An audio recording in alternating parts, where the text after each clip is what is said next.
Time management advice would be, if you're doing animation or studies, try to do at least an hour or two a day Mm-hmm. of studies, whether it's just if you're drawing, doing warm ups and gestures and figure drawings, doing some quick sketches. If you're animating, trying to do little animation tests, getting some work done every day, just to help you keep up with it and keep practicing. Mm-hmm.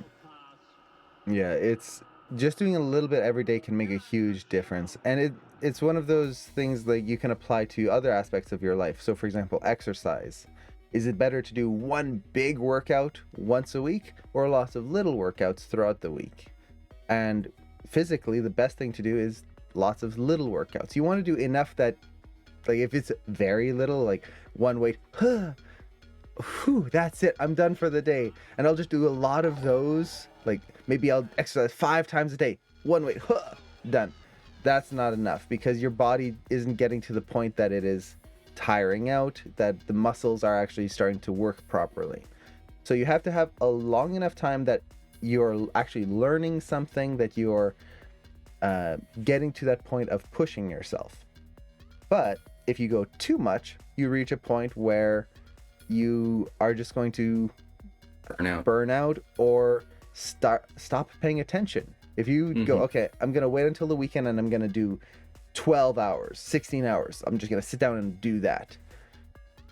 Okay, but after hour 4, you're probably not going to be paying nearly as much attention to what you're doing, which means that you're not learning as quickly. So smaller chunks. Oh, sorry. It almost behooves you to work those long hours. It's better to work smaller chunks. Mm-hmm.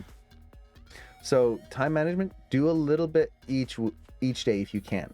Make sure to take at least one day where you don't do anything. It's just good to have that break, that rest day. But then other things is set goals for yourself. Set little things that you want to accomplish in that time. So maybe, let's say you're in Animation Mentor. One of the goals can be, okay, I'm going to sit down and I'm going to address all my mentor's notes. So you're not just sitting down hoping to do something. You're going to go in and try to get to a specific waypoint. From there, you can set more and more. And this helps you to keep track of what you're doing. We talked about this in the last stream, about writing things down.